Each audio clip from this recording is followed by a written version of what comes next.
আমিলিক করেছে, যে কাজ কুকুরে করেছে, মানে আনিস করেছে, কুকুরে মানে আমি বলবো হাসিনা করেছে, যে কাজ কুকুরে যে কাজ করেছে সেই কাজ আমরা করবো না। কুকুরে যদি কারো পায়ে কামড় দেয়, আপনি কি পাল্টা কুকুরের পায়ে কামড় দিবেন? আমরা কি করব? আমরা হযরত মুহাম্মদ সাল্লাল্লাহু আলাইহি ওয়াসাল্লাম আমাদেরকে শিখিয়েছেন, আমরা ক্ষমা করে দিব। আমরা সবাইকে ক্ষমা করে দিয়েছি। ক্ষমা হচ্ছে মহত্বের লক্ষণ। আমাদের কসবা এবং 18 4,17,653 ভোট, এই যে ভোটার সংখ্যা, এই সংখ্যার জনগোষ্ঠী যে এমপি হবে তার দায়িত্ব হবে 4,17,653 জন মানুষের নিরাপত্তা দেওয়া। এখন আমি বিএনপি থেকে মনোনীত হয়েছি, সেই জন্য কি বাকিদেরকে ফেলে দিলে হবে? আমার দায়িত্ব হবে টোটাল জনগোষ্ঠীর নিরাপত্তা দেওয়া। আমার বিএনপি, আপনারা যারা আছেন, ছাত্র দল, যুব দল, স্বেচ্ছাসেবক দল, কৃষক দল, তরুণ দল, জাসাস, মহিলা দল, উলামা দল সহ সবাইকে নিয়ে আমাদের দায়িত্ব হবে এই সাধারণ জনগণের নিরাপত্তার পাহারাদার হওয়া। আমার সাথে কি আপনারা একমত? আমরা সবাই কসবা এবং 18 জনগণের পাহারাদার হিসেবে অবতীর্ণ হবো ইনশাআল্লাহ। আমি যদি কথা বলি, অনেক সময় নিয়ে কথা বলতে হবে। আজকে জুম্মার দিন, সবাইকে জুম্মা মুবারক জানাইলাম। আর আমি আপনাদেরকে বলবো, আসুন আমাদের ভাই যারা ভুল করছে তাদের প্রচলিত আইনে সরকার তাদের বিচার করবে, আইন তাদের বিচার করবে। বাকি যারা আছে তাদের প্রতি আমাদের কোনো রাগ, দুঃখ, ক্ষোভ নাই। আমরা ভুলে যাই, আসুন আমরা তাদেরকে সাধারণ ক্ষমা করে দিই।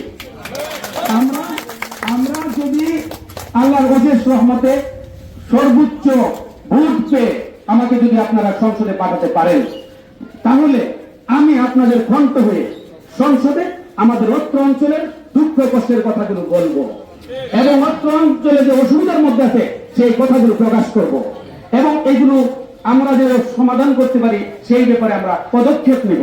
এবং সেই জন্য আমাদের সাথে ফখরুল ভাই এবং সকল তুহিন ভাই, আমাদের নাজমুল, আপনাদের মনির সহ, আমাদের শহীদ ভাই, আইন খান সহ এই যারা আছে, আমাদের যারা নেতৃত্ব আছে, তাদেরকে নিয়ে আমরা একটা আদর্শ সুন্দর কসবা এবং 18 গঠন করবো ইনশাআল্লাহ। আমি আরেকটা কথা বলবো, আমরা বাংলাদেশ কি সম্প্রীতির দেশ, সম্প্রীতির বন্ধনে আমরা আবদ্ধ। এই দেশ সবার, হিন্দু, মুসলিম, বৌদ্ধ, খ্রিস্টান সবাই এদেশের নাগরিক। ধর্ম যার যার, রাষ্ট্র সবার। এই স্লোগানে আমরা সকল হিন্দু, খ্রিস্টান, বৌদ্ধ, মুসলিম ভাইদেরকে বলবো, আমরা একে অপরের ভাই ভাই, আমাদের মধ্যে কোনো বিভেদ নাই। আমরা ঐক্যবদ্ধ ইনশাআল্লাহ। ঐক্যবদ্ধ ভাবে আমরা আমাদের কসবা 18কে সামনের দিনে এগিয়ে নিয়ে যাবো ইনশাআল্লাহ। আমি আমার হিন্দু ভাইদের উদ্দেশ্যে বলবো, আগামী দিনে মুসলিম ভাইদের উদ্দেশ্যে প্রথম বলছি, আগামী 29 তারিখ অনেক বড় বড় আলেম ওলামা, হেফাজতে ইসলাম, তারা আমাদের কসবায় আসবেন। আমাদের কসবায় এসে সবাইকে নিয়ে তারা আমাদের একটা মাহফিল করবেন এবং সেখান থেকে আমাদেরকে তারা সমর্থন দিয়ে কাজ করবেন ইনশাআল্লাহ। এবং পরবর্তীতে আমরা আরেকটা দায়িত্ব করতেছি, ঢাকা থেকে বড় বড় হিন্দু সাধু সন্ন্যাসী যত নেতৃবৃন্দ আছেন, হিন্দু নেতৃবৃন্দ আছেন, তাদের সমন্বয়ে হাজার হাজার হিন্দু ভাই আছে, 45,000 হিন্দু ভোটার আছে আমাদের কসবা 18, সবাইকে নিয়ে সম্মিলিত ভাবে আমরা একটা সম্প্রীতির সমাবেশ করবো ইনশাআল্লাহ।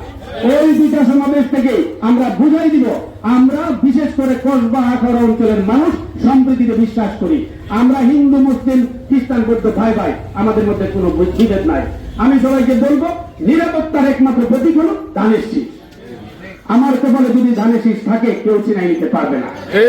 যতই আপনি আমার বিরোধিতা করেন, যতই আমি ঠিক শোনেন, জীবন হলো একটা মারাত্মক অপরাধ। আমি সকালবেলা ঘুম থেকে উঠে, আমি অনেক সময় ফজরের নামাজ দেরি হয়ে যায়, যেহেতু অনেক রাতে ঘুমাই, ঘুম থেকে উঠে যদি আগে উঠতে পারি টাইমের নামাজ পড়ে অথবা পরের নামাজটা আদায় করি। আর আমি যখন বাসা থেকে বের হই, বিসমিল্লাহ বলে আমার মা বাবার সাথে দেখা করে, অনেক সময় সালাম করে আমি বের হয়ে আমি আসি কি উদ্দেশ্যে? রাষ্ট্রের সেবা করার উদ্দেশ্যে, আপনাদের সেবা করার উদ্দেশ্যে। যদি আমি আসার পর আমার এক ভাইয়ের বদনাম করি, তাইলে আমি যে কাজগুলা করতেছি এই কাজটা ইবাদতে গণ্য হইলই না, কিন্তু সেইটা হয়ে যাবে কি বরবাদ হয়ে যাবে। বিপদ দেওয়া, মৃত ভাইয়ের মাংস খাওয়ার সমান অপরাধ। আমি যেই কাজ করি নাই, এই কাজ যদি কেউ আমার করে চাপাই দেয়, তার বিচার আমি আল্লাহর কাছে দিলাম। আমি যে অপরাধ করি নাই, আমি যা করি নাই, সেই কাজ যদি আপনি মিথ্যা ভাবে, গুজব লিখছিল না, গুজব খালি একটা জিনিস, সবাইকে বিনা কারণে মিথ্যা কথা প্রচার করতো। যারা আমার নামে মিথ্যা বলে তারা গীবত করে, গীবতকারী শাস্তি আল্লাহ দিবে। আমি কারো গীবত গাই না, আমি বলবো সবাই আমাদের ভাই। আসুন, আমি আমার ভাইদেরকে বলতেছি, তাদেরকে দায়িত্ব নিয়ে আসেন, আমরা একসাথে কাজ করবো। একসাথে সবার লক্ষ্য তো রাজনীতি করা, এলাকার উন্নয়ন করা। এলাকার উন্নয়ন করতে হলে আমরা সবাই একসাথে করবো। আপনি আসুন, আমরা সবাই মিলে ভাই ভাই হয়ে পত্র এলাকার উন্নয়ন করি। গীবত দেওয়ার দরকার নাই। আমার কেউ কোনো নেতা কাউকে গীবত দেয় আমি বলি না, আমিও গীবত গাই না।